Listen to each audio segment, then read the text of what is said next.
Welcome back, ladies and gentlemen, to the Glory Days podcast. It is here, episode 14. We are back with more shenanigans from everyone's favourite dogshit football club. And this is a bit of a Unite Round special now. You know, Will and I have plenty of stories, plenty of shenanigans that happened over the course of the weekend. But probably the worst part of my weekend was a certain 90 minutes of football that I watched at Allianz Stadium, which included Perth Glory playing Western United. Yeah. We may as well, before we touch on that though, because it was the Unite Round, we may as well discuss it because I think this was the final year of the contract that the New South Wales government put forward. So since you two boys were there, the big question is, was it, in your eyes, was it a success? No, it's not. It isn't financially viable. If you're looking at it from a purely like money making scheme, absolutely not. Okay. Because besides the Sydney game, the Sydney Derby, which was good, it was fantastic. But every Sydney Derby is going to be that full anyway.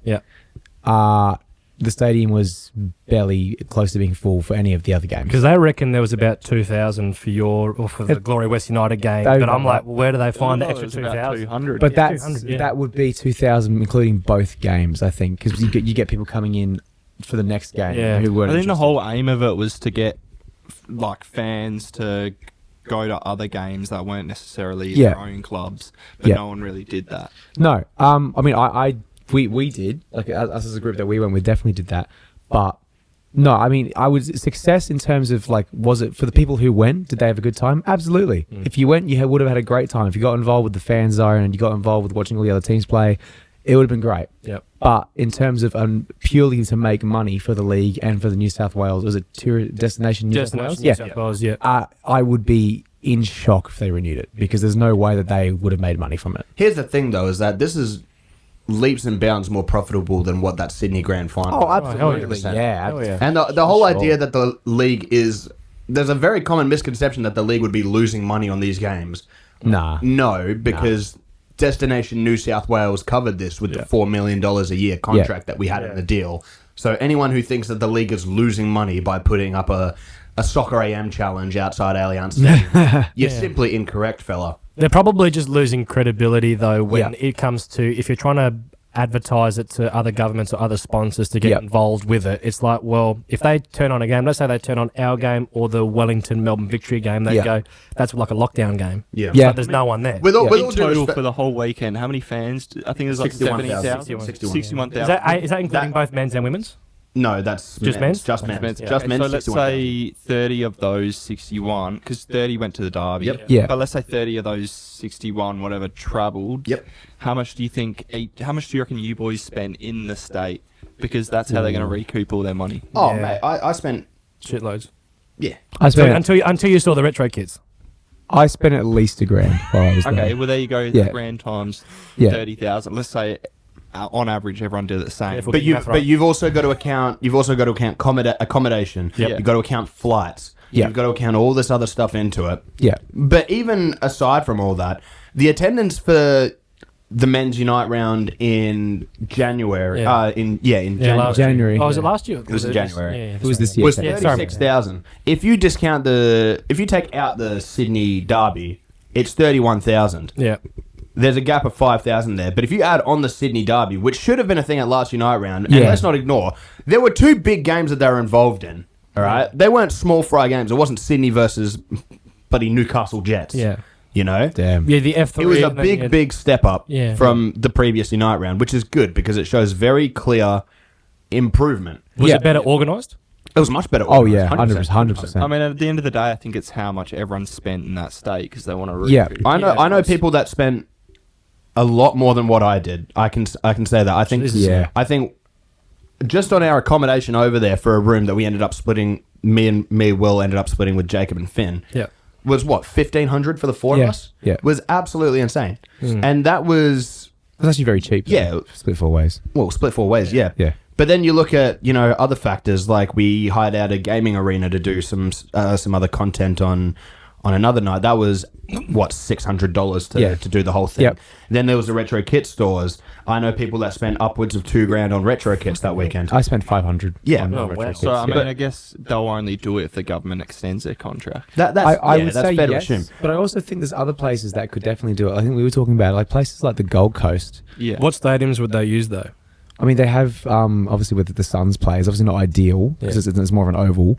But you only need the two grounds. You know, for example, if Perth, I know it's very unlikely that Perth would even go near it because Perth is not really as much of a tourist destination. But you know, you got Sam Kerr and HBF Park, Or you got Dorians. or you got Dorians. Yeah, you have a lot of options. Masso Park if need be. Yeah, I have no idea what Gold Coast stadiums are like. I know they definitely have one that would work, but I don't know if they have a second one over there. I think you could even maybe go. If you really want to do it, you could go like Coffs Harbour. I know it's a bit of a travel between the two, but I know they have games up there. But I just think the formula is there for other states to look at, and if well executed and you put it in places where people would want to travel to anyway, like the Gold Coast, it could be a really big success. But in reality, I think the A-League has a much bigger problem in terms of fan attendance to sort first before we look at to create a bigger Unite round. Do we keep it for next year or do we bin it off entirely? I really, really hope they do, but looking at it from, You hope they keep keep it, New South Wales keep it. Yeah.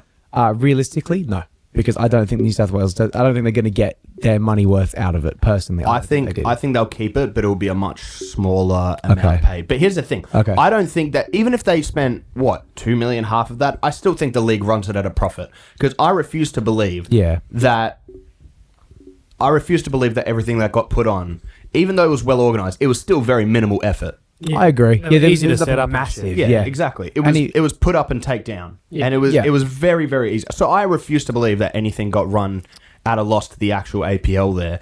What I also don't like is the fact that people are calling for the Enter Unite round because you're playing in stadiums with lots of empty seats. Well, okay, but then I can also make the argument that every team apart from Melbourne Victory, Sydney FC, and Western Sydney Wanderers has shit crowds for all of their games. Yeah, but that is without a doubt. That is without a doubt. But there's also a difference in terms of scale, though, because you're obviously trying to bring all these fans to the one spot in Unite round. Yeah. And you've obviously seen how good it is with the NRL and the AFL when they do gather round. Yeah. They do it. Obviously, they're a bigger sport than us, period, in Australia. So they're obviously going to get more fans. I mean, if you look at the AFL, when they did their gather round in Adelaide, God knows how much South Australia would have made and how many fans were there as well. But you've also got to... though, I think that Unite round was a last minute thing because this is it was a last minute thing. It was purely an idea. It was purely an idea to save face on the fact that the league made a terrible decision with the Sydney Grand Final.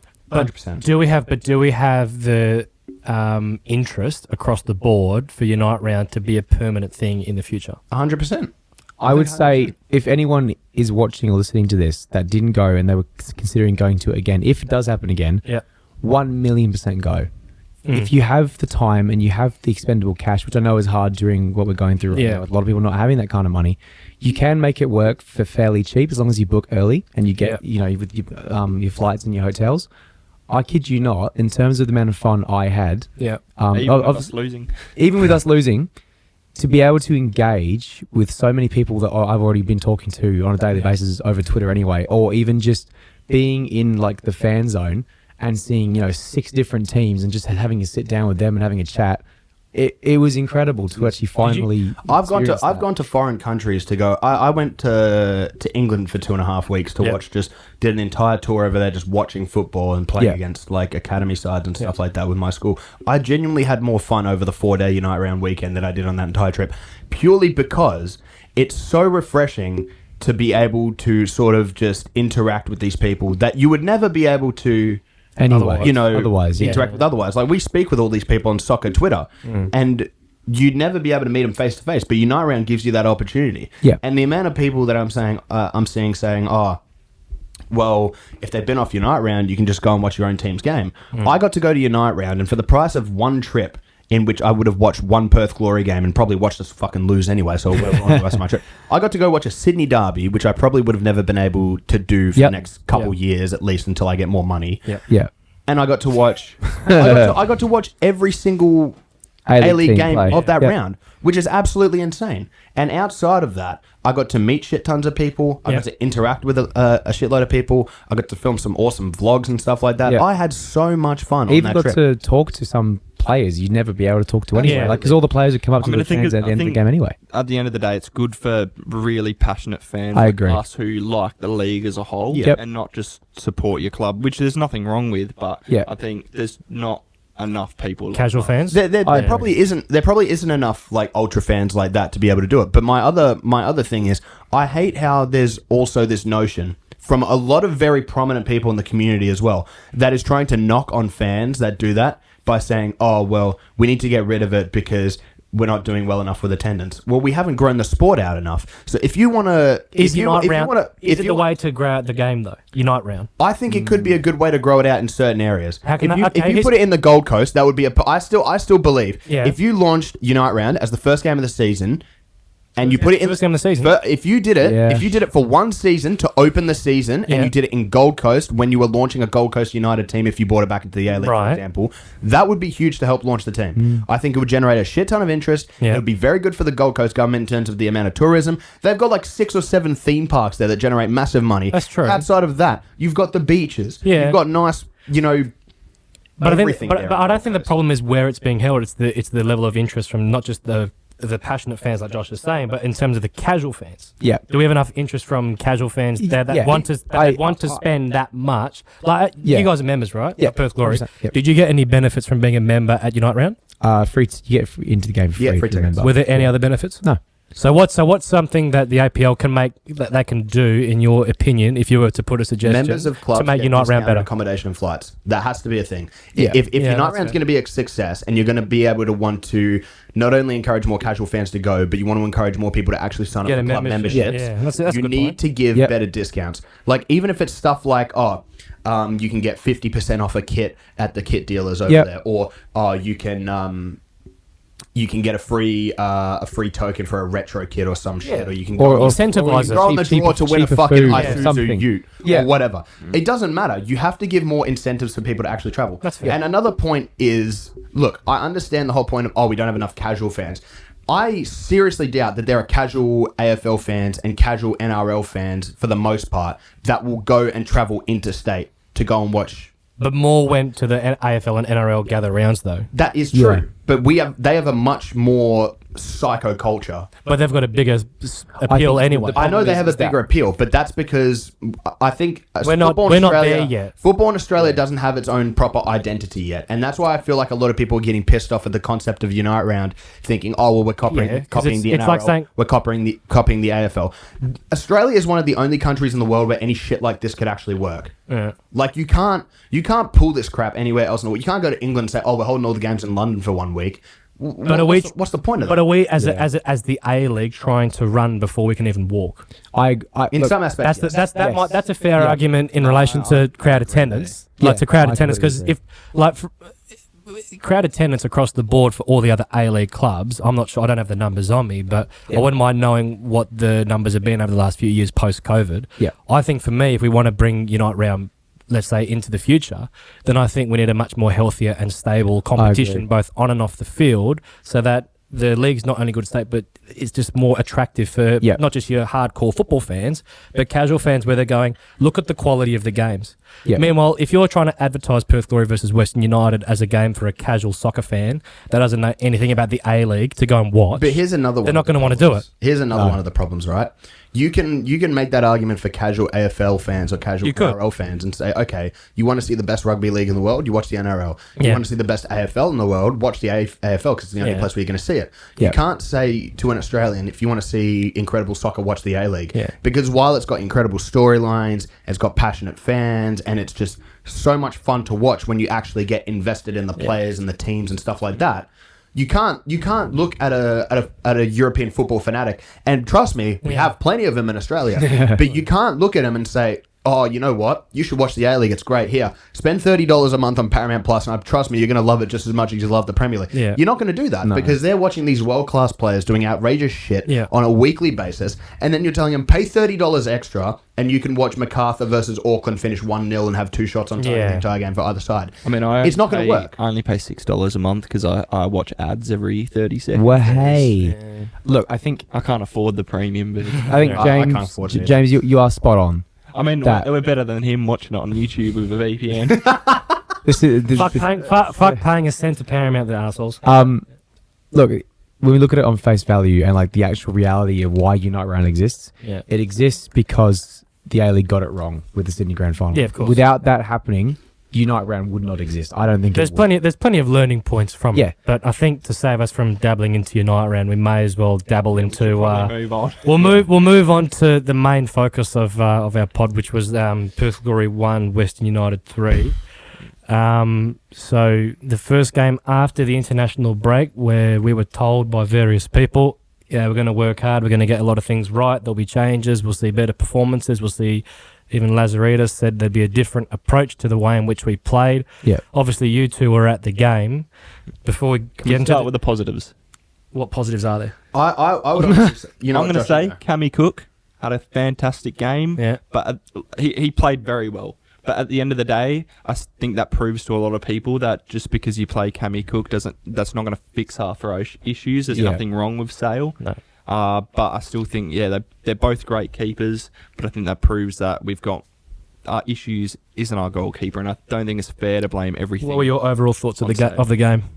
Start with the positives, Will. Start with We'll find a positive. Do your Look, best. if anyone here watched Alex's vlog on the game, he got my thoughts throughout it, and I said at halftime. I had to cut a lot of it out as well. Yeah, look, a few expletives. Yeah, a few.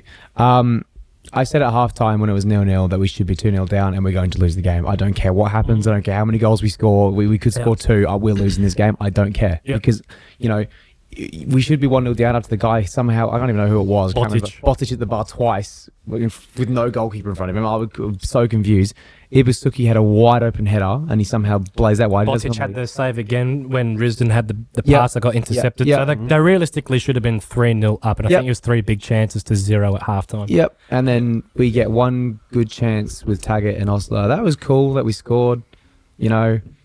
It wasn't the best goal I've ever seen in my life. It was good. No, I disagree. It was good transition. It was good transition. It was good transition. No, it was good transition play. The finish itself was scrappy, but it was good transition play. It was the best goal we've scored this season, which isn't. We've only scored 2, so yeah. Pickings. But. Overall thoughts is that we went and played against a Western United team, which they're not the best, but they're not the worst. Yep. Hadn't won prior to playing us. Nope. And we made it look like that they could be a top 4 team. Is that spot on? What do you think? Alex? Yeah, look, regardless of all the jokes about positives, there was pretty much nothing from that game, to be honest.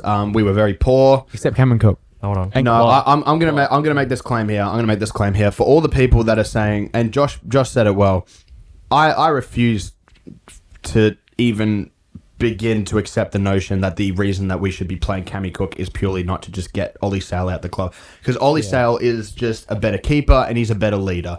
And look, I have no problem with Cam Cook. He's a fantastic shot stopper. He always has been for the club. We've seen very, very numerous...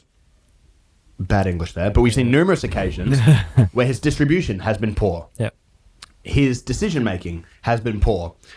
Aerial contests. His aerial contests have been extremely poor, and his confidence in terms of aerial contests and stuff very like that up and down is extremely inconsistent. Yep. At least with Ollie Sale, I can guarantee myself that I'm going to get a guy who cares and a guy who at least tries hard. I mean, I think they both care. No. I'm not saying Cammy doesn't care. I'm saying Ollie shows the way that Ollie displays himself and carries himself makes it feel like it's fucking life or death for him. Because he's more experienced, he has more of a presence. But is that not because Ollie being as expressive as he is when he's frustrated? Do we not think at the same time that he gets a bit too worked up? Like remember when he blasted Faisal? Yeah. No. Faisal deserved that. He was right. No, he was right to be blasted for it, but in that way, where it was just that he sprinted towards Faisal, who he's a young guy, so he's still learning the grips of A-League football. But when you've got a guy that's 19 and he's getting absolute pelters I want your I'm leaders sorry. at the for club. for one goal, I mean that's a bit harsh for me. No, I agree. For as much I refuse that. for as much as it was valid to go, hey, at this level you can't do that. I thought the reaction was a little bit too excessive, and Yeah. if that was one of the reasons why David thought, you know what, I'm going to try Cammy Cook for a game and see how it goes, then I can't blame David for making that decision. Here's my thing: is that we don't know one why Sale was dropped, and No, if that we was the don't, reason. no. And two, if that was the first time Faisal had done it, I would understand, but it's not. He'd done it all throughout preseason. Yeah. He'd done it in the Oz Cup, and he's done it numerous times in the A-League. So Ollie Sale, I'll continue to say it, he is completely justified for cracking the shits at Abdul Faisal, because what Faisal was doing defensively in terms of his work rate, in terms of his awareness, in terms of his positioning, was absolutely fucking atrocious. But in his defence, he's not been the only one who's been incredibly He hasn't. sloppy and lazy with some of his defensive He hasn't. work rate. But Tell when me you're more, at James. fault, Oh, he mate, hasn't, right? well, But when you're I've at got some fault for a thoughts. goal, I don't care if you're 13. I don't care if you're 57. Wow. You can't be doing that kind Don't- of shit. don't- And look, don't no, flip that. I'm sorry. Don't He flip is a that. professional footballer. He is a professional footballer. Who's played 4 games. I don't care if he's played 4 games, because if you want to play at that level, you best be willing to put the fucking work in. And look, Quiet and Go is younger than him and puts in infinitely more But defensive Quas work played rate. more A-League games, though. But he hasn't started as much. And if you're going to put faith in Faisal as this big wonder kid next Mo Salah that's going to start, all right, not to put words in anyone's mouth, you can't be not. You can't ignore when shit like that happens, because it's not good enough. When I look, here's the thing: am I frustrated by it? Yes, but then it makes me even more frustrated when I watch Quiet and Go bust his fucking ass to get up and down the pitch, win tackles, press hard, do everything that you'd be wanting in a young, quick, athletic winger. Yeah. And then Abdul Faisal is just sitting there waiting for us to hit on the counter. Hold on. But if you've got a kid that's got barely any confidence, do you think a senior player like Sale, having the explosion that he did, was the right way to improve that young fella's confidence? Absolutely not. No, but in a way, I hope it does knock his confidence. Because you can't be doing that But shit. why do we want to dent it even further? If it's already at the bottom, because when we were talking about the Melbourne City game, and we even saw it in the West United game where he had that chance in the West United game where he received the ball incredibly well. Yeah. But I reckon he probably got that, either he was maybe a little bit fatigued in that moment or he got a little bit anxious. Yeah. Because that shot that he had that led to, I think it was either their second or their third goal. Yeah.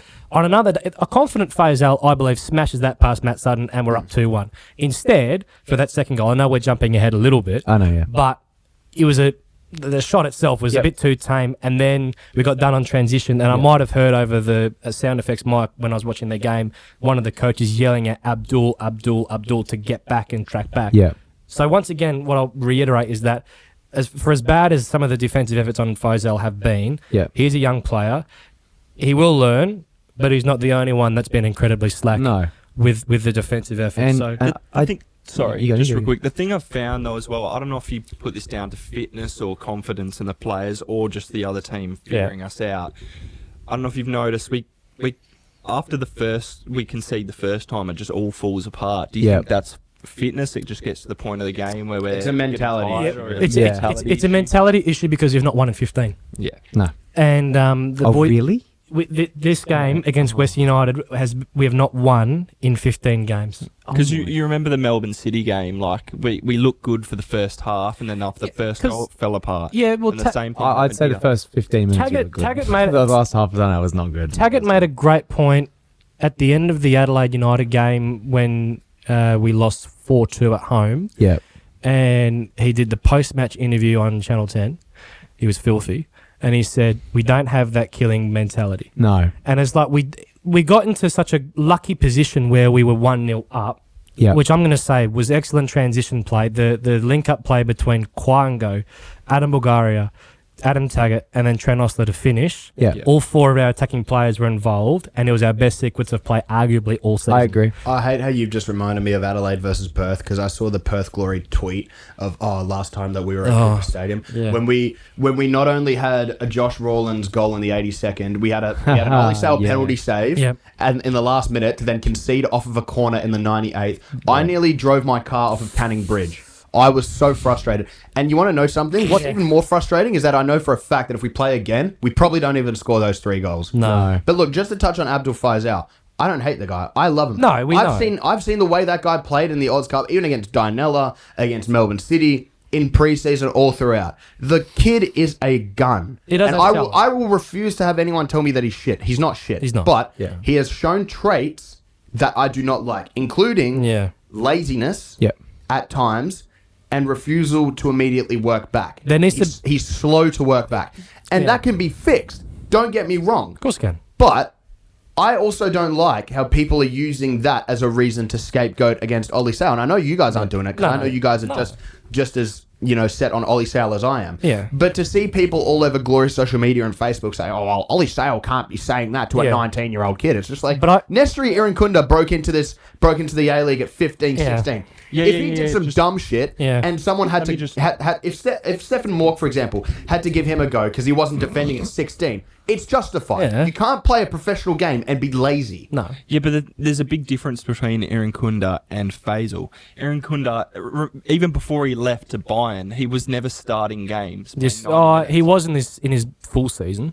Yeah, the one full season One full season he was starting games, but he was gradually introduced. He was gradually introduced. You can't. We've just thrown this player into the deep end. Yeah. And I feel like we're putting too much pressure on him. I agree. Because it's of a broader point that we're going to be touching on later. Yeah. But the squad composition from whoever built the squad, and we're going to find that out, has been dreadful.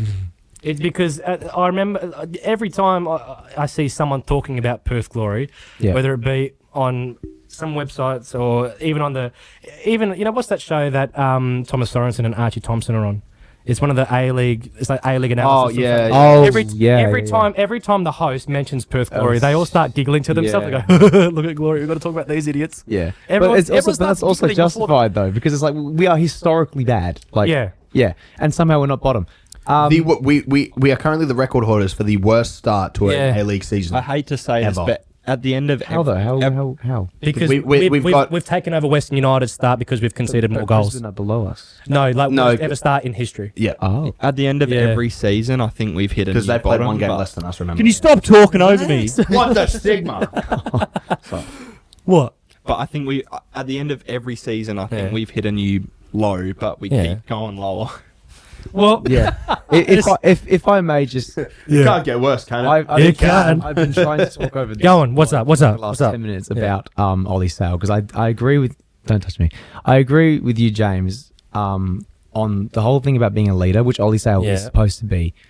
It's all about context, about when you give someone a spray and when you don't. Yeah. For example, if someone like Hamzawi made a mistake like that, someone who's is experienced, has been playing football for quite a while. I know we'll get to Where's that. he been playing? Anyway, keep going. You can probably get away with giving him a spray if he makes a rookie error like that. Yeah. Whereas with Abdul Faisal, again, who's just been kind of thrown into the deep end, being bigged up by Compared to Stan. Salah. Yeah. Yep. And then clearly is lacking in confidence. And, as someone who's struggled with, anxiety and confidence myself, I understand the amount of lapses in judgment you can make when you're overthinking things is crazy. Yeah. So if he's really down in confidence and he's trying to overthink whatever he's doing on the field, and by doing that, he then forgets to run back because he's too focused on what to do next when he gets the ball because he's an attacker. I don't want to see one of the main leaders of my club running up to the teenager and sprinting going, as well. Like, that's not. No. Sale has no leg. He had no leg to stand on after that. When straight after half time, where Zrilla probably and Tags probably would have said, "Okay, boys, look, shit start, but we've got to reset, go again, get off to a good start." And then he goes full idiot in the full 15 seconds, and then karate kicks it like Bruce Lee, and then we're 3-0 down after 45 minutes. So that's I can understand the discourse from certain fans that are saying Sale has been a problem.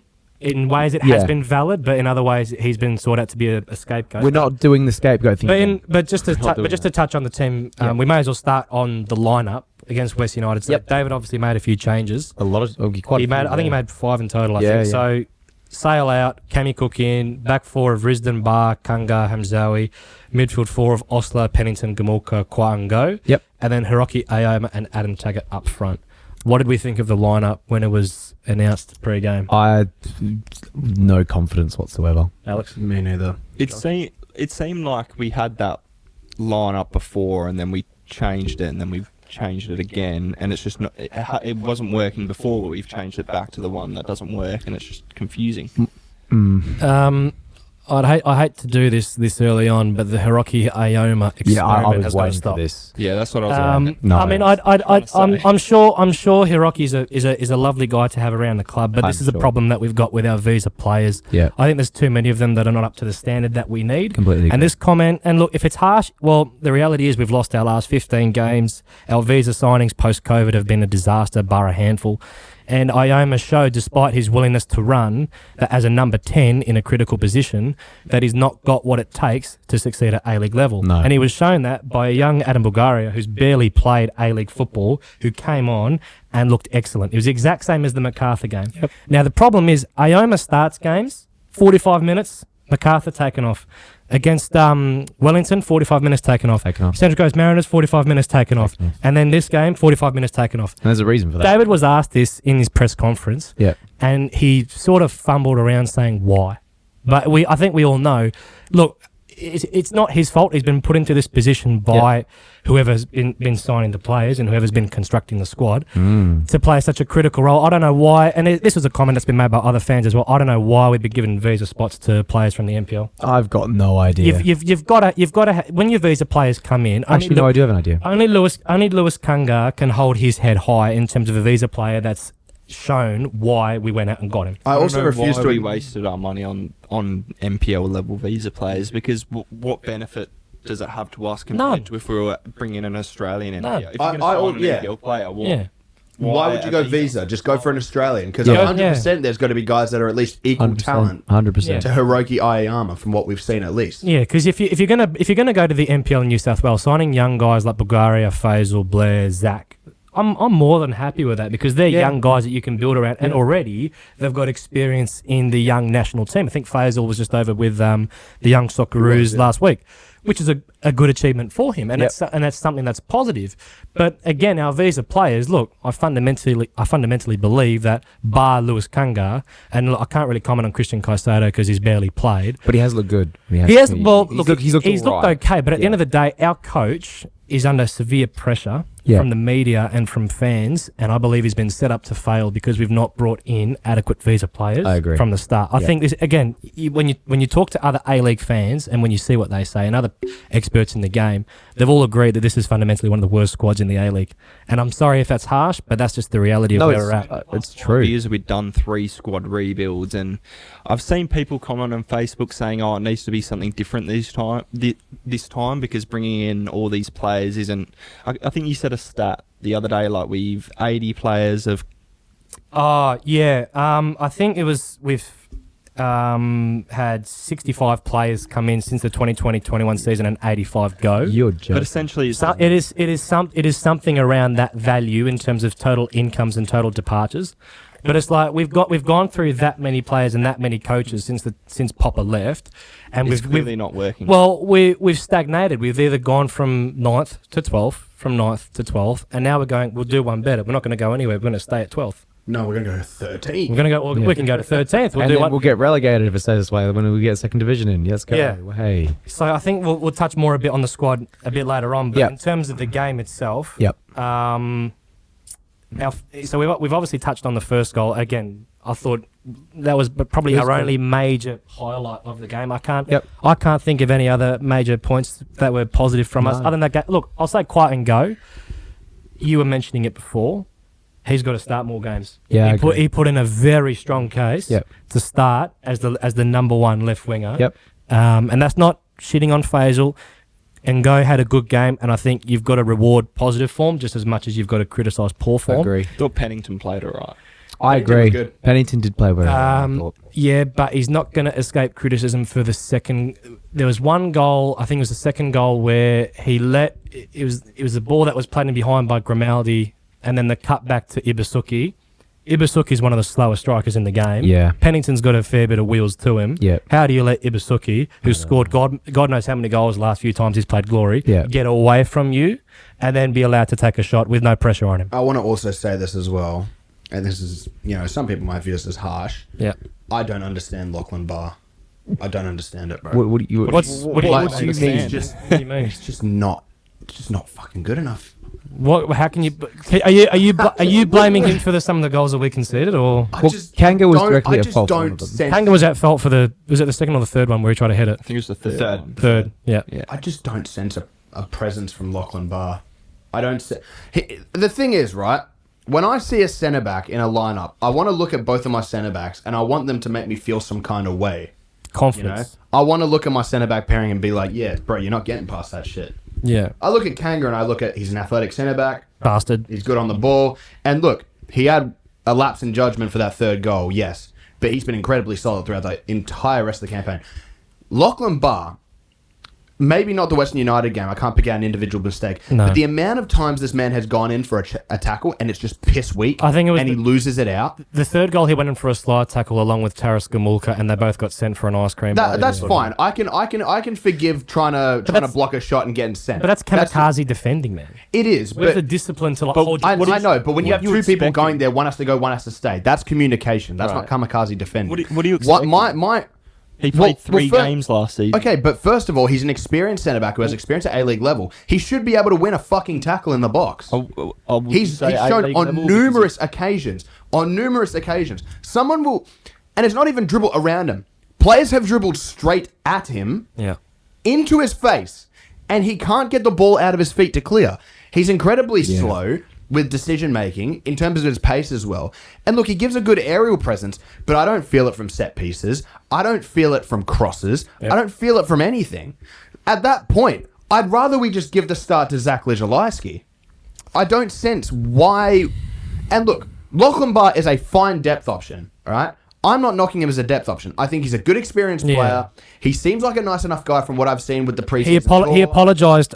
I've been told he apologised at the end at full time. He went over to the fans and he was apparently really genuine with his apology. Oh no, he did. It was very genuine. And look, that does mean a lot. Look, you can have a shit performance, but we're not going to criticise you as a person because that does mean a lot. The fact that he went over there and a lot of players did, to be fair. But what I will say though is you're apologising too much. Yeah. And that's not just the players. I don't want you to have to come That's fucking everyone from top to bottom. You keep apologising. I want to throw hot hands and go, ole after a game. Just we won. Yes. Speaking about our back line, Josh Risdon's first start of the season, how do you think he went? Because I just felt like I felt like he wasn't there. He was like Neymar. You forget he's playing. Neymar? What? Yeah. Neymar's there? Hey, whenever Neymar plays, hold on a second, bro. it's like you forget he's there. He's never there. What version of Neymar are you talking about? Like, do you mean as in like you don't notice him? You don't notice him. Well, okay, Neymar. I don't. Well, no, hang on. Think about Neymar back in the day, sure, but no, not now. Not Neymar. I think there's a. Well, who's It's a a better? much better case than Neymar. Bruno Fernandes in big games. Okay, there you go. You could say Sergio Busquets in the average game. You know what I mean? Yeah. No. Well, I think. Well, to Risdon's coming back from an MCL injury. Yeah. And he hadn't played. He wasn't even bad. He was. No. Yeah. He was fine, but you could tell he was rusty. Yeah, sure. And of course you'd be. But he's a player that we're going to need to keep fit because when we were at the games at Sam Kerr and some of the preseason games, he was really vocal. Yeah. And when there have been concerns over Lewis's ability to speak English at this point, you're going to need an experienced head in there like Josh, who's been a captain at West United and at Glory. You're going to need him to be vocal and help out leading the team. So we need him to get fully fit as soon as he can, get match fit as soon as he can. Yep. And once he does that, I have no doubt he's going to be a critical, and I mean it, critical player in our back line. And no, so you continue. No, I was just gonna mention as well about Lockie Barr. Yeah. Ben Smith was on a podcast last night, I should say. It was a good listen, and he was asked by, I think it was the host, I forgot his name. It might be Glenn Quartermain, but he was asked if you were in charge of recruitment and you had to sign 3 players. Who would you sign? And one of the positions that Ben said was we need to get another centre back because he was making a similar argument to us in the sense that you look at Kanga. And he's an established presence, right? Yeah. And you can tell that because he's played over 250 games in his career in some big games in South America. But you need someone next to him that's also going to... When attackers are running at Perth Glory defenders, they can't be going, this is going to be really easy. We're going to get someone quicker then? It's not about quicker. It's not about quicker. It's just presence. Yeah. I don't want It's quick. Well, wouldn't you say Barr's got a good presence to him? No, No, because the thing is, when I see an attack... Look, an attacker has to have a set of balls on him to run at a player and try and skill pass or do whatever. But it's not even that. It's the fact that I've seen players not even try to run away from Bar, but the fact that I've not even seen him run to him and try and skill pass him. They've genuinely run right through him, straight down the middle. Yeah. And it was the game before City or it was City, yeah. It was City? So. Yeah. I can't remember who it was. Someone literally ran straight into him. He popped the ball around a couple times accidentally. Yeah. It went through and then they scored. Yes. Oh, was that their second goal? Yeah, that was their second goal. Their second goal. That was the second goal. Yeah. And look, I saw people giving Ollie Sale shit for that. I'm just like, how the hell do you even It equate shouldn't be that? getting past that. Yeah. So the better question is when you're running at someone, would you rather run at Lockie Bar or Dino Djurbic? Mate, if I ran at Dino Djurbic, I'd shit myself. You'd But not be because of his size, because of his presence. Yes. If you see Dino Djurbic coming at you, he's not a nice fucking guy to play against. No, he's he'd kill ya. He's gonna kick the shit out of kill you. you. Yeah, exactly. But Lachlan Barr, I miss Dino. it looks like he's just a bit too careful. He looks afraid to give away the way he approaches tackles. The way he approaches tackles. I've not seen him make a tackle in which not exactly flying in or smashing someone. But it's a cruncher. But yeah, I would at least appreciate when you're going in as a tackle as a centre back that you fucking bang. he goes in looking like he's trying to sideboard something to the left or the right. He jockeys a lot. He is afraid to stick a foot in. He contains them well. But then when it comes to that intervention, he leaves it either too late or that he just gets spun. And the thing is, when you contain as well, you need solid midfield defensive presences. You need bodies back that are going to be able to cover for the fact that you're then holding. But on rest defense as well, even when we press, because for as much as I'd love the press to work, it gets split open. Sometimes it works, and it's great when it works. Yeah. But when it doesn't, holy shit, it does not work. I believe it was a press that we tried to do that led to the double shot from Botic. Yep. And Weston just went, sweet, bang. Straight through the middle. You need on your rest defense. Obviously, I can trust Risdon in a rest defense. Yep. I can trust Lewis Kungar. Yep. I can't trust the other boys that are there, though. I can't trust Hamzawi. I can't trust Lockie Barr. For as much as I want to trust those boys, I don't trust them. I don't even know if I can trust Zach Lizalowski because he's been playing out of position every time we've played. Yeah. Would you real quick? Would you say Kanga's the goal that wouldn't have happened if there was better communication in the back? Not necessarily him, but look, maybe. No, I think it's a mistake. It's a mistake. It's a mistake. If we were playing our skins off, that mistake probably still would happen. It's just a natural. I've seen top level centre backs do that exact It just same happens, shit, bro. yeah. Like when you're under the pump a whole game, some shit's gonna happen. It's just a football mistake. I don't think it has anything to do with how bad we are. That's a natural centre back mistake, and that's I've no issue with Kanga for that. That's just happens. Yeah. Let's get into the midfield before we. The midfield is a problem because both Gamulka and Pennington and I don't want to go after guys, but I'm sorry. When it happens more than once, it's a problem. Yeah. And Gamulka is a highly technical player, and that's what we thought we were going to be getting. But some of his efforts from a defensive perspective, it's like Italiano in his press conference after the Melbourne victory game, and that's when I went, this guy is a fucking coach. Yeah. And he said, you can have the best tactics and the best systems in the world, but if you don't have players that are willing to run both ways, it's never going to work. Yep. And I think there are too many players that we've had in the squad, and it's not just Taris, but there are too many guys that are going through the motions and will be more than happy to run one way. Yeah. But the moment we get beaten, there's not that extra sprint to hustle back and stop the counter-attack, for example. I think for the third goal, or even is either the second or the third goal, we had the 4v3 overload for us, yet we still conceded. That just shouldn't be happening at a professional level. And it's because of the lack of attention to detail, a lack of intensity, a lack of desire to like how many times did players from West United make free runs and they weren't tracked? It's been a problem since round one. And we mentioned it since round one. You guys aren't tracking your runners well enough. And we're expecting more because, number one, you're pros, but number two, David's system needs you to run. Yeah. And if you're not going to run at your hardest each game, put your hand up, say it's too hard or I don't want to do it, and let someone else go in. Because we need boys from defenders to attackers that are going to run non-stop. And I don't think our work rate collectively has been good enough, and that's why we've conceded. It's got to be a league record after 5 games, the first 5 games, 16 goals. Has to be a league record. It's embarrassing. I mean, an average of 3.2 goals a game. That's bullshit. At least with last season, we'd be letting in a lot, but we'd also be scoring a lot. But now we're just letting in a lot. I've been saying this. Either we wouldn't score like, we'd lose a game, for example, like 2-0 or 3-1, right, last season. This is exactly what you're saying, Josh, right?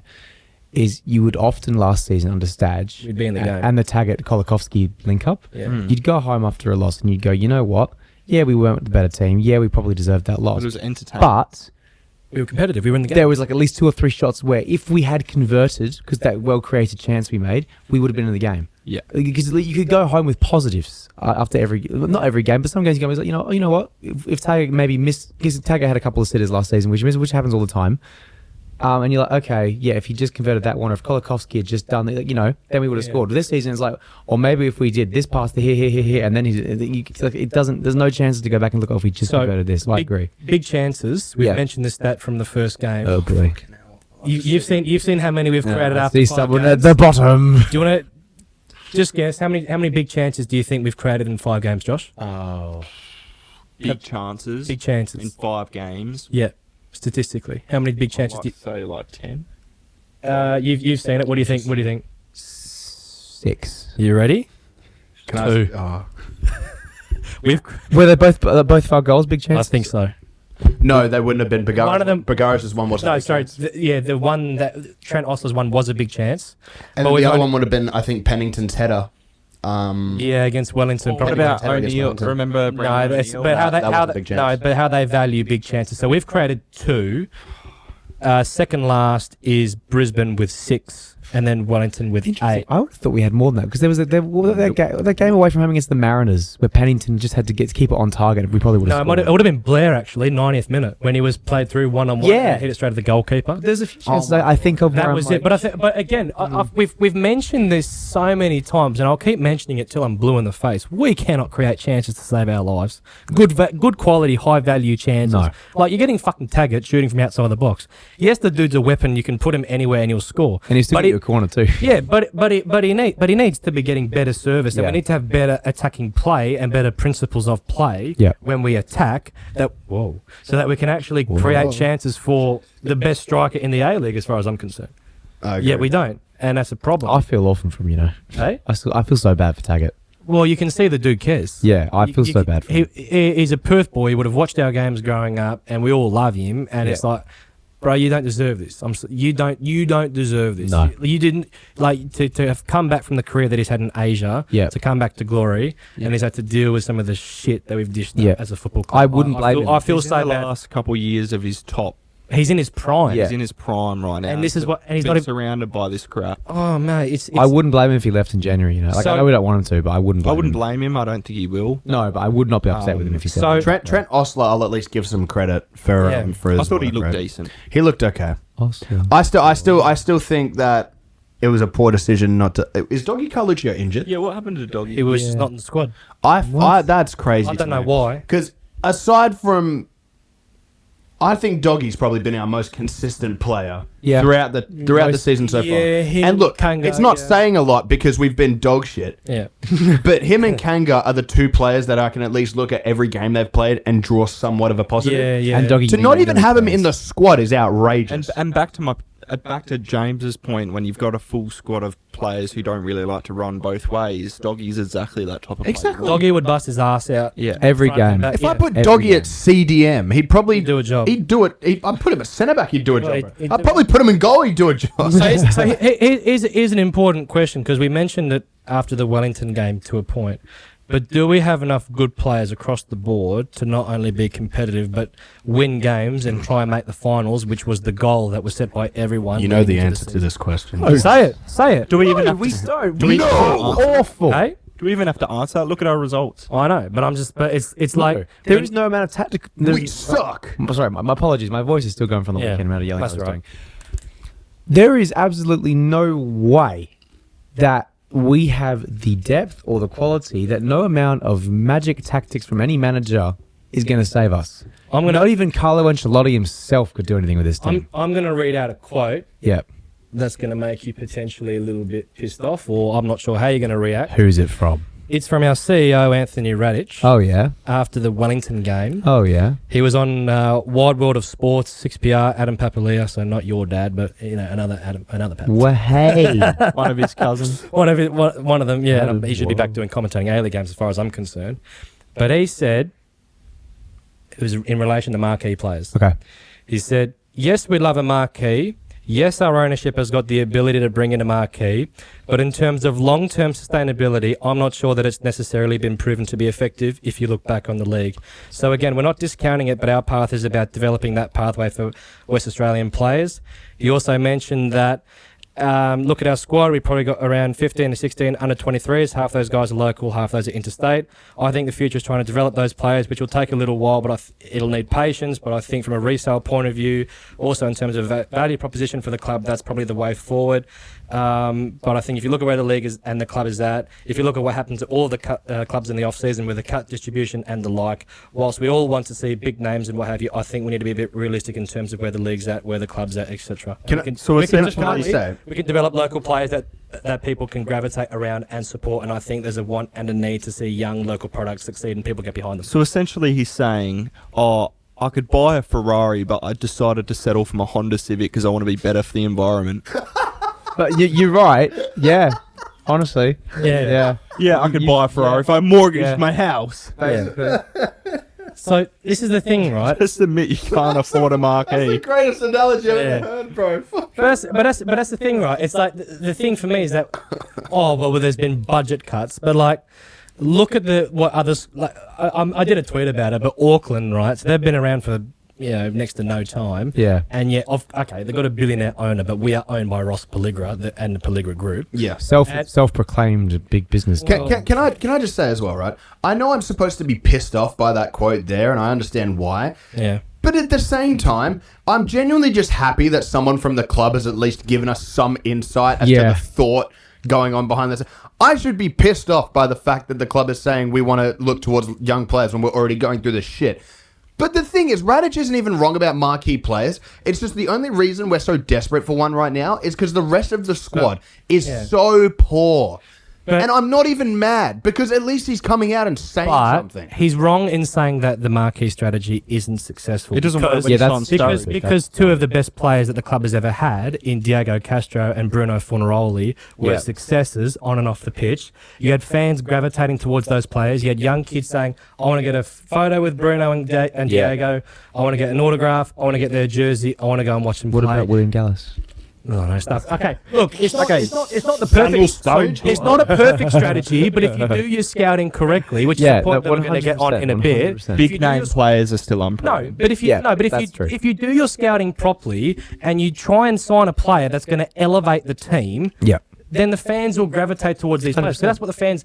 Okay, look, there's nothing wrong with having a strategy of wanting to develop young players, in my opinion. But I think it's the wrong time for us to choose that strategy because there's an over-reliance on young players. They're not coming into the right environment. Our strategy should have been after the seasons that we've been having, where up until this season, we'd only won something like 24% of our total games in the A-League since Popper left. It had to be, we've got to try and find some sort of short-term solution so that we can get results, build a good team, and then put young players into the team so that they're in a good environment.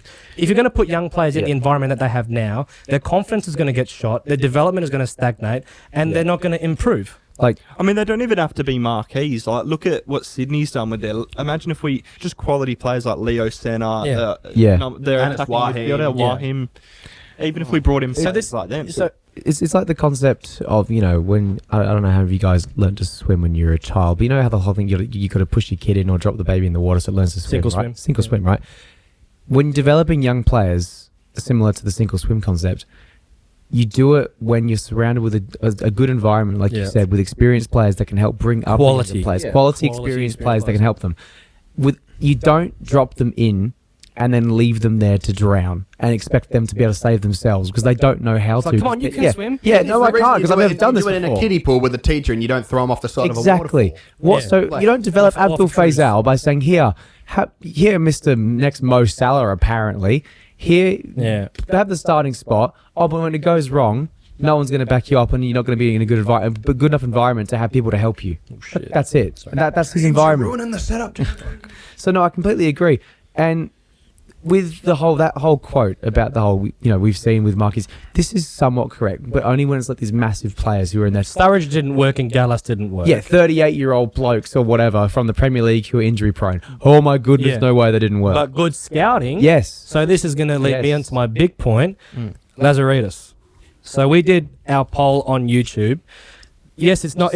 Our poll is not representative of all Perth Glory fans. We didn't get. We got enough votes, but in terms of we said after our last podcast, we said, all right, of the four, the players, David Zrilic, Stan Lazaridis, Ross Pelligra, who do you blame for the start to the season? Yep. In last place was David Zrilic. Good. Third place, the players. Good. Equal first, Lazaridis and Pelligra. Way, that's spot on. In terms of how I think. That for me is probably if you looked at what Glory fans are saying, publicly or in nail on the head. Private conversations, it's not so much David Zrilic is the problem. No. As much as fans might go, if he loses the next 2 games, he should get sacked. And it's like, well, what do we learn? Are you expecting him to beat Adelaide and Melbourne Victory? No. I believe. Are you expecting another coach to be able to come in with this group of players? And even better, are you going to expect Graham Arnold to come to Perth Glory? I mean, we'll get no fucking chance. What? Some Who's fans saying that? There are fans. There are so many people saying, Graham Arnold. He would be mental. He would be worse. I would never want to come here. He's been offered so much money. He's got other places, I'm sure of it. And he's said, no way he's coming to Perth. Why would Graham He would be so much worse off coming here than doing anything else. And if he does, then I don't know what's wrong with him. Somewhere he could coach a side in Asia. He's had offers to. Why would he come to the Glory? David Zrilic, I'm going to stand on my 2 feet and say this. He's been failed by the club for not giving him the proper tools and resources to be a successful coach. I think that David has not been backed well enough from top to bottom. I agree. Completely agree. And I think when I have serious questions about Ross and I have serious questions about Stan, and I'm going to explain why. So Lazaridis, I think. Look, I'm not gonna be like some fans and say Lazaridis needs to get sacked.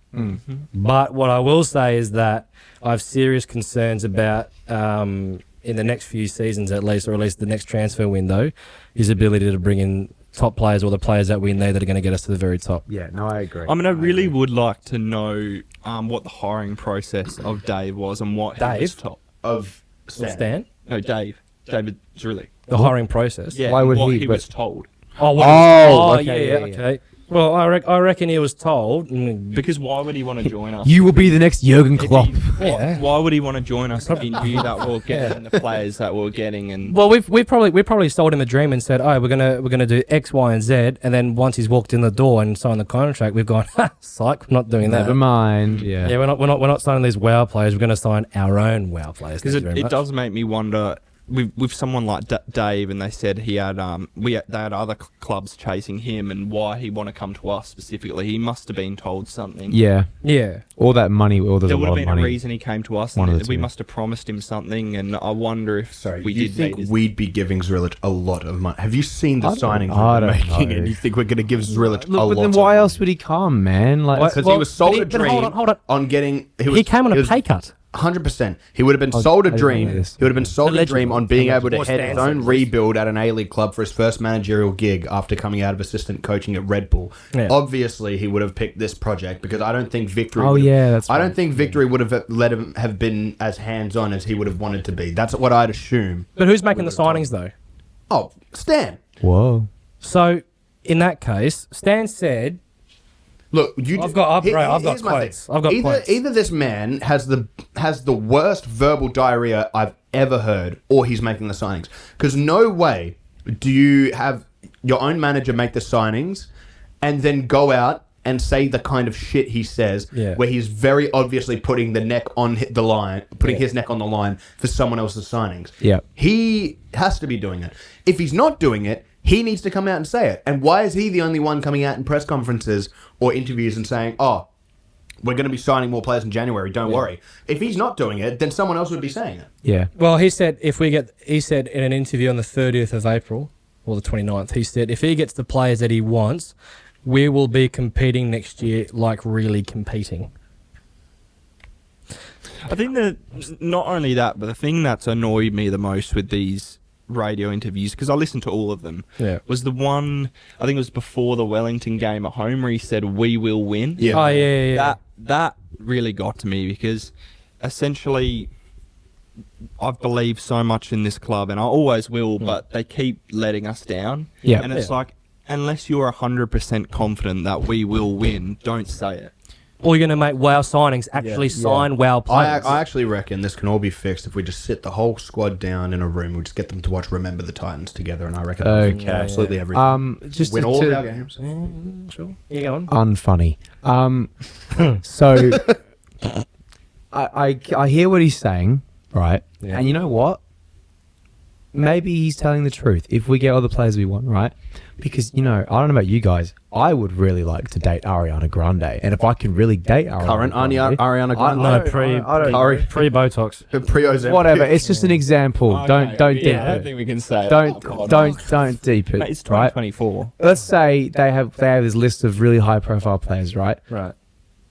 Why on earth would a high profile player come play for the Glory? Do we even know what sort of deal we were offering these players? Because apparently, I don't remember where I heard this. It might have been from you actually, where we did offer quite a few high profile players a contract. And they're like, no. Why would they were like, nah. Like, There was concerns about the stability of the club. Yeah. But at the same time though, we don't know which players Stan was looking at, and because he said we were signing 6 to 8 or 5 to 8 WoW signings in that famous interview with Lahos, which then turned out to be players that are not really what you would traditionally think are WoW signings. Where's the guarantee that the players that we were looking at beforehand were actually WoW signings? Our WoW signings are minimum A-League level. Yeah. A WoW signing. But like at that point, why would a real WoW signing for Stan be Patrick Wood? I mean, I just want to say, like with all due respect, my big question is what direction are we at? What is our vision? Because at the start, before the start of the preseason, we were targeting Martin Boyle. We know that for a fact because they said that at the Socceroos game post match. Yeah. And then we've got Radic saying marquees aren't in our plan, because I'd assume Boyle will be a marquee. No, he'd be undesignated. Okay, well, a big player. And then now we've got, in January, if we can get them, Major. or next season, we will be getting Major. Yeah. So I don't know. What's your vision? And welcome, ladies and gentlemen, the signing that's going to turn it all around, Aaron Gerd on a 5-year deal. That interview that he did was a disaster. Yeah, absolutely. horrible. It was desperate. It was shit. It was like, oh my god, we've signed so many players. Let's just take more players. The biggest case of verbal diarrhea I think I've ever seen from a director of football anywhere in the world. Stan, I would love to know what your processes are for recruiting players. Yeah. What qualitative and quantitative data do you use to find these players and then put them forward to David Drillage if that's what your process is? Or are you just relying on agents giving you a WhatsApp and saying, hey, sign my client? Yeah. We don't know your... I genuinely think he scrolls through LinkedIn looking for... But that's the thing. When we don't know what your process is, we don't know how you find these players, man. And we don't know what type of squad you're trying to build, because what's clearly present is that you said, we need to get an attacker that's going to help out tags because it can't just be up to tags. Well, that attacker in Mila Jusnic, again, might be a lovely guy, but his hamstrings are made of breadsticks. Yeah. And whether he's been rushed back by the club too much or he's got a serious problem, it needs to be addressed. Clearly, we've got a strength and conditioning problem because we're still not fit. Well, one thing I would like to wonder, though, is because it was in the training video, I don't know if the club did this on purpose or it was leaked, we've got that, can you say his name? Ashraf Lazar. Okay, so he was training with us, assuming we sign him or not. He's on trial. He's on trial on loan from the from a club in the second division of the UAE, which is a part of the racing group. A part of the racing group that Ross is in. So is involved in. And he's best mates with the agent Morris. Yeah. So I assume that's a Ross signing. I don't think Stan had anything to do with it. Well, I would like to know how many of the signings we made were on Stan and were on Ross. Ross wouldn't have made any I input, doubt it. because here's what. Or Hamzel might have been. No, what would happen is his agent. What we understand is his agent is based in Perth, and he probably would have reached out to the club and said, "I've got a client. You guys are looking for a left back. Go and sign him."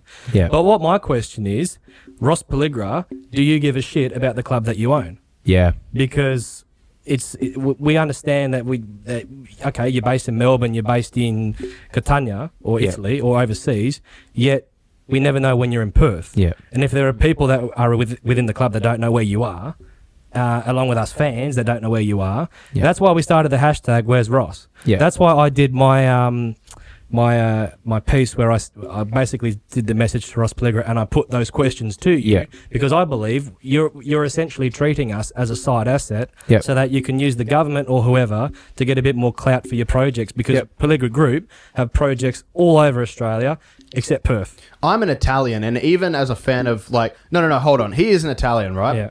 And look, all jokes aside about Italians being tight asses, I wanted to believe in this whole Ross Pelligra godfather taking over the fucking Glory, making us a big thing. I genuinely just think this man is another slimy businessman using us as an asset. He is an absolute donkey. If he genuinely thinks that the strategy going into the season and what we've heard was actually going to work, he might either be the biggest idiot on the face of the earth, or he's a slimy businessman. And I've seen no two ways about it, Ross. Because while we all want it to work, we have no problem with you personally. No. But now it feels like it's getting personal because you've promised us all these great things.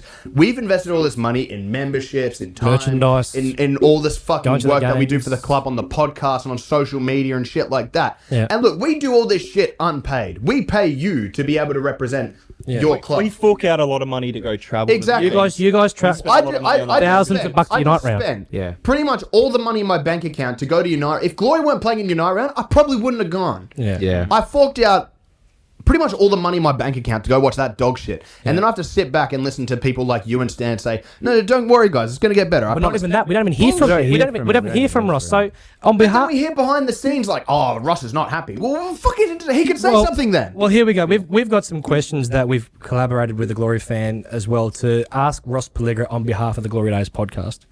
We would like to know, and we'll be putting this up, the motivations behind purchasing Perth Glory, the care factor for the overall club, and having no apparent genuine interest in improving the game here in Perth, which, as an example, was seen through the cost cutting to the academies. Why he employed certain individuals who have no competency for the role other than just because they were mates. Constant promises and selling in the media only to completely under-deliver or in some cases do the complete opposite. And finally, lack of investment into the squad, but also coaching, strength and conditioning and medical staff. He needs to prove that he gives a shit about this club or sell up and go away. It's that simple. Because when we were in receivership, at this point last season, we had more points on the board than we do under an owner that promised significant financial investment. We're not owned by Ross Pelligra, we're owned by the Pelligra Group. I understand there's a difference in the money that's used by the Pelligra Group for your projects, but it was allegedly reported that we would be having up to $4 million in investment that would be put towards the club. You have not specified where that investment is going. You've said there is debt and cuts from the APL. Okay, fine. How much of your money that you put in, if you have put in any, has gone towards clearing the debt, right? You've not given us a strategic plan. So fans can't really understand what the roadmap is and when we'd like to have ideally things done. That was a point I made in my piece where Tony Sage and Peter Filopoulos in 2016 devised the strategic plan from 2016 to 2020, where there were quite clearly areas in which we were looking for steps and how we were going to get there. We don't know how we're going to get there. Just because you say, I'm going to reconnect the club talk with all the fans, I want to be sustainable, I want to have success. It's all flannel, right? Because we've had Catania fans, and I've seen Catania fans on their forums that are not happy with you and Vince Grella. But right now, you would at least talk to the Catania fans. You did a press conference when they were in the shit. You do all these statements to them going, I love Catania fans. Do you care about us? This was them in the shit, by the way, when they were in the top half of the table challenging for Serie C promotion and go 1 point deduction. And they've been banned. Pelligra and Grella have been banned for 45 days. Exactly. We are right now having the worst start ever to an A-League season. Ever. And silence. Radio silence. Nothing. Zip, zilch, Tony Sage, for as bad as an owner as he was, he would at least be present on the radio to be asked any questions. We'd at least see it on Facebook. Facebook as well. Or even better, he's at the games. I don't know if Ross was at the game on against Melbourne City. Yes, he was there against Wellington, but he did the shit that he always does. Walks around with his sunnies on, thinking he's a Sopranos character. Oh, take a photo. I don't know if Ross has actually had a 20 or 30-minute conversation with a fan or a group of fans saying, my name is Ross Pelligra, I'm the chairman of Perth Glory and owner, here's how we're going to make things better, but also tell me what your problems are and I'm going to do my best to implement the right things to get this club to the very top, like you're saying in the media. It which also kills looks me. bullshit. It also kills me how every little thing he did promise us, he looks like he's cheaping out. Promised us significant investment, we didn't get it. You haven't done it. Promised us wow signing, Haven't which done I'm it. sure would have had to go through Ross for Stan to be able to say it. Yep. Haven't got any. Promised us proper facility upgrades. You built a government-funded facility in the worst, one of the most high crime rate dog shit suburbs in WA. Yeah. Fucking In the Booker. Mirrabooka. Yeah. Mirrabooka. And you expect a 45-minute drive, by the way, from the main ground. Yeah, but his business, his company is all about project development. Yet the Pelligra Group, as far as we are aware publicly, are not backing this project. All we've got is a $1.2 million lease from the state government and a $700,000 grant from the state City of Stirling Council. I don't know of any Perth Glory owner or Perth Glory ownership group that have been as supported by the state government and council than this owner has. So there are very serious questions as far as we're all concerned about your care in the club and your ability and capacity to invest heavily into the club, because fans are going to expect you to invest in the team in January. You have got to get ruthless. Just because you sack long-term employees when you get here does not mean you're ruthless. Just because you scale back the club does not mean you're ruthless. Just because you sack Alan Stajic and refused allegedly to pay him out does not mean that you're ruthless. It means, well, a lot of fans have got the perception of that you are cost-cutting. Your strategy is shit. It's not working. You've got to come to Perth and you've got to have a conversation with us at the very least to try and remedy what is turning out to be quite a tense relationship between fans and owner. We don't want another episode of what happened with the fans in Sage, where a lot of fans said, I'm not going to the games for as long as Tony was owner. Yep. But Ross, if you really want to be involved in this club and you really want the support of the fans, get to Perth, hold a fan forum, like I said in the previous podcast, get fans from different sectors of the club, like I said, Shed End, GSSC, the Bay, casual fans, family-going fans, meet them all at separate times or at the same time and say, right, tell me all your problems and I'm going to come clean. But unless you do that, I'm going to be convinced that, again, and I could be totally wrong for saying this, but we are a side asset for you because you're wanting to get some help from the state government. Oh, look at this attractive asset that I have here, Perth Glory. I can imagine whenever he's going to his businesses overseas or over east, and whenever they mention, hey, Ross, you know that Perth Glory that you own? They're fucking shit. They're terrible. What do you think about them? I guarantee you've got a bit of an ego. You'd be going, oh, geez, it's not good, is it? So what are you going to do about it? Yeah. Do something about it, bro. If you tried this with an NRL or AFL club, they would have fucking skinned you alive. The Prime Minister himself would have fucking skinned you alive. The fact that you are getting away with the shit that you are doing and you're utterly refusing to mutter a single fucking word to any of us is disgraceful. You haven't done a single interview. You haven't done a Facebook post. You haven't done anything. You're not available for contact. Anything. I'm so confident that there are so many people at the club themselves wondering where the hell you are. Yep. And you're MIA. You're Never MIA. there. Unreachable, untouchable, above everyone else because you just don't give a fuck. You said in your interview at Catania a year ago, I'm a people person. I want to listen to the people and I want to have conversations with the people to understand what their problems are. Yep. We can't reach you, man. You've not made it available for us to contact you and say, like, we're obviously worked up right now, but there's no platform for me to write an email and say, Mr. Pelligra, I'm a concerned member and fan. I don't believe that you have the club's best interest at heart. Yep. So you've got to prove that you give a shit about this club, and you can very easily do that as a start by showing up, or there will be a growing momentum of fans that'll have serious concerns, and it may even get to the point where you get forced out. I don't want that to happen. You know what will be so telling but the shit's got to change. Look, I can understand if you underestimated the league and you how much you fucked have to up invest, badly in doing so. but I'm if sorry. you don't want to invest, you may as well sell up. Yeah. Sell up. One thing that would be so telling for me, if our next away game in Melbourne, if he is not there, That's Melbourne victory as well. Big game. Victory, City, Western, anything. If he is not there, I don't care if he's in the crowd. I don't care if he's in the box. I don't care if he's in the fucking stands handing out hot dogs. If he is not there, present at that stadium to watch his team that he owns, that is going through the worst start that they've ever had to an A-League season, you are a piece of shit and I want you out of my club. I'm genuinely fucking serious. If you can't even be bothered to turn up to a game in a city that you are based in, you didn't turn up to your night round. That's not that far. No. I flew all the way across the country to watch that shit. You can't go for a fucking drive? You can't go for a shit fucking charter flight in your helicopter? I don't think he can drive because he lost his lot. No, he got it. No, he got it because he was in a legal battle. If he does not turn up to that game in Melbourne, I've lost all confidence. I'm fucking done. Because I'll say it, you're making David Zrilic, who is one of the most promising coaches that we've got coming through in Australia, who is not a shit coach because he's done the track record, or he's done the process that he's done, learning under Rangnick himself for 3 years.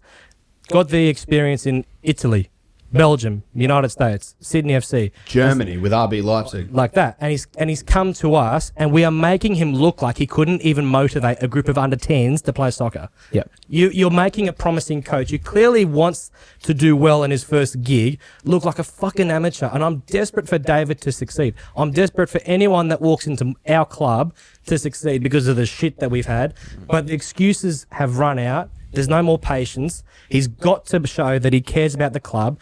Come to Perth. We're not saying that you have to speak to us four, but what we are saying is you've got to hold some sort of fan forum. And looking at Catania's track record, I wouldn't be surprised if Dave gets sacked, and that's just sad, really. Well, if he does get sacked, then it'll be an absolute disgrace. Okay. On to Stan Lazaridis now, boys. I would like to say my piece on this as well. Yeah, go on, yeah. I don't like to be a joke when it comes to stuff like this. But Alex was there with me at the game. All the Glory fans that travelled with us, for the first 10, 20 minutes, we did our regular Glory chants, but you could just tell that everyone in the crowd that was a Perth Glory fan, it was just a bit of a piss take. So we all knew we were going to lose. Humour. We all knew that we were going there to lose. Yep. And, by half-time, when we started losing by, I think, was it the 60th minute? We were 2-1 down? 60th, around there? 65th. Yeah. It just instantly turned into let's chant about players from 10 years ago because who gives, and then let's do all the how bad we are. How bad must you be? We scored a goal. Yeah, all that. We had a shot. All right. Yeah. I desperately want you to prove us wrong, Ross. More than anything, I want you to say, sorry, guys, for the lack of communication. Here's what's been happening. My bad. Let me fix this. More than anything, I want to like you. I want to believe in you. I want to think to myself, wow, okay, we've actually got a really good ownership group and we can build on this. But how on earth am I supposed to look at you and what you've been doing with this club and your magical 12 months, you won't recognise the place? Damn right I don't. No. I don't know where we are. What are we? We're a team that we go kick a football for 90 minutes and get absolutely nowhere near winning a game, let alone drawing. What a miracle that was to even draw the Mariners. We should have lost that game too. Should have. I feel like we need a proper plan because what we've done, I feel like they've tried to copy Mariners because it's stylish. Yeah. Ben Calfella made that point about a few months ago where he said clubs are trying to do the Mariners thing because it's trendy. And as well, we've tried to put Perth back in Perth glory by bringing in players like Brandon O'Neill. But what did Alex say in the one podcast? People care more about the glory rather than the Perth. I just want to see a team that wins. Same. Another point of me and Will on our Unite round trip, it was just really flat. But another thing is, I remember before the Glory game, we got there on a Thursday. Glory game was on the Friday. I remember on Thursday, I ended up saying to Jacob, I said, I'm really going to be watching that Brisbane-Adelaide game. And he said, why? And I said, because I need Brisbane to lose this weekend. He said, why? I said, because if you get a point, we're going to be on the bottom of the table. Yeah. I had accepted defeat before we even stepped on the fucking park. Yeah. That was a day before our game. We played before Brisbane. Yeah. And I had already accepted the fact that we weren't winning. We were playing against a side with a 17-year-old centre-back. Yeah. Paired with a 20-year-old Kane Vidmar. Leonard was 17. With Pasquale. How was Leonard? Dylan Leonard? 17. And he skidded past. He got a goal. Yeah, and then got sent off. Remember the cross that he did for Ibisuki in the first half when he skidded past the two players? And look, Dylan Leonard's a great player, but I'm sorry. 17 years old and he's doing that. I'm sorry. 17 years of age. With them playing the same double pivot that we were playing. Yeah. Nothing special about that. Fucking Riku Danzaki on the wing, who's about as useless as fucking, I don't even know. Well, He's not that good. He's about as useless as a wet paper bag. The fundamental point is that Ross Pelligra and Stan Lazaridis must both come out and say and explain to the members and fans why we are so off the pace. Yeah. We've seen that against a Melbourne City side that was not without its good players and had young guys, and yet they played excellent football. We've seen it against Macarthur. We've seen it against West United. We saw it against Wellington. Squads of varying levels, and we look completely off the pace against all of them. You need to explain. No excuses. You need to explain why we are so off the pace and why that is so. This is one of the worst A-League sides in history. Every A-League fan agrees with it. It's comical.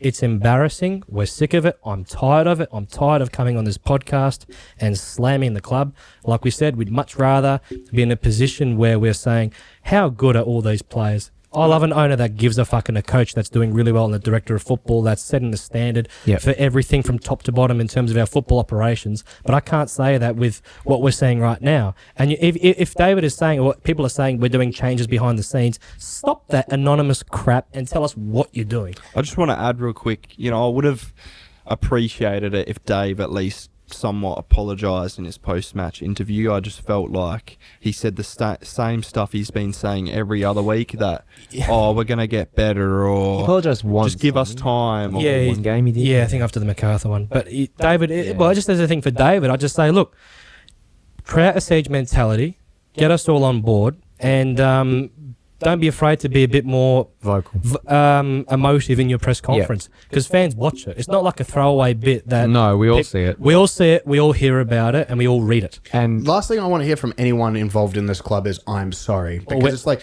if the fucking if the sailor hits the fucking iceberg and sinks the Titanic, you're not getting my fucking forgiveness when you say sorry, my bad. It's not happening. And if you do it that many times, it's showing you've not learned anything. If we had played some decent games and maybe even gotten a win or so, and then David said, "Oh, sorry, I approached the game wrong. It's my bad." Yeah, fair enough. Yeah, we've played like shit every single game. Yeah. Stan says, "Sorry, the signings weren't good." You made the fucking signings. You made the signings. Your Subway sucks, bro. You made the fucking sandwich. Yeah, like, you know what I mean? Yeah, no, we know you mean. Yeah, but that's the thing. We've got two big games before we've got our home game against Newcastle, Adelaide, and Melbourne victory away. That game's a must-win. Those are must-win games. And I don't think we'll win. Well, that Newcastle game's a must-win. We'll preview the Adelaide game just to wrap things up. What are our brief thoughts heading to the Adelaide game? I just want to say one more thing. This is a call out to Glory fans, anyone who's listening to this.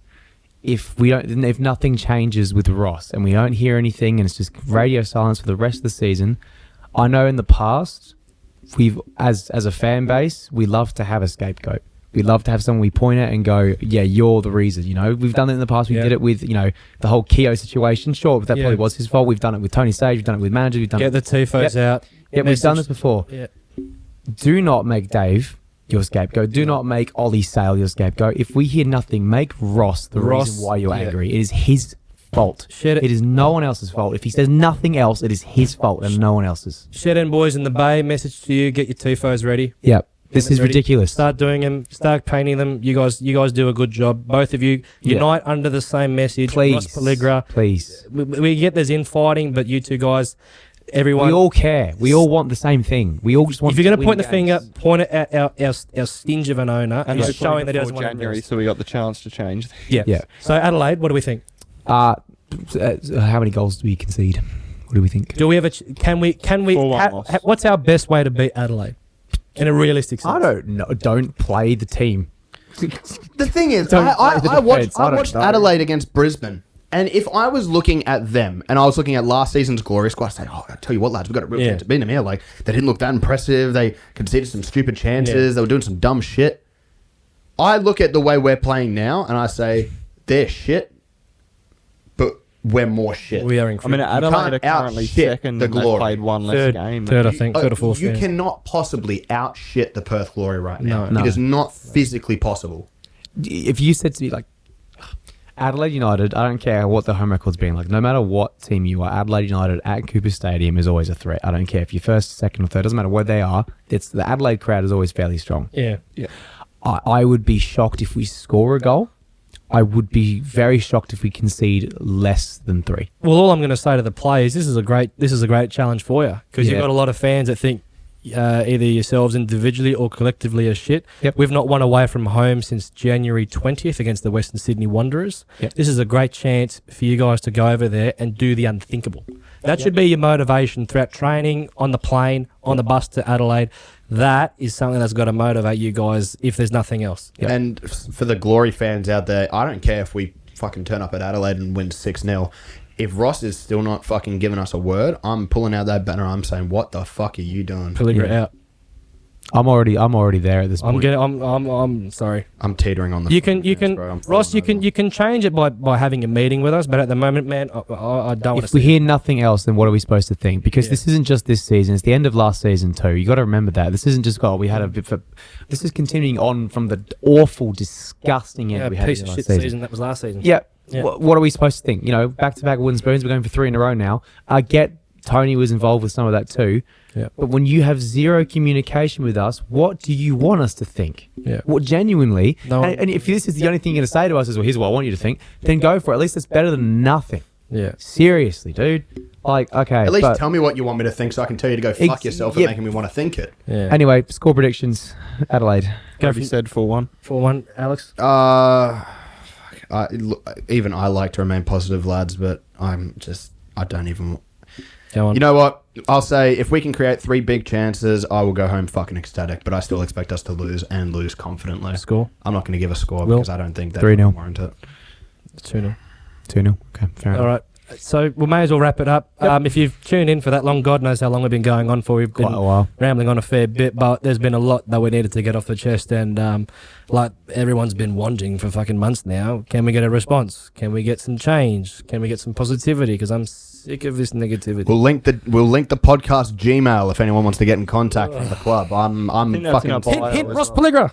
That's in our bio as well if anyone On our wants. It Twitter is in our account. bio, yeah. We'll put it in the description of the YouTube Contact video. our as well. email. I check it Ross, every day. Ross, Check it every day. you've got all our details within the club. We're very easy to reach. If Yeah. you want to meet us, we're more than happy to, but at least initiate the conversation. You're the owner, man. And on that note, Alex? In before Dan Gregory just creates a Gmail account called rosspelligra96@gmail.com. Messages me, tell me to go fuck myself. What's the fury? What's a fury? That's a good point, actually. All right. All right. Um, Thanks for listening, guys. Thanks for listening. Catch you on the next episode. See you later.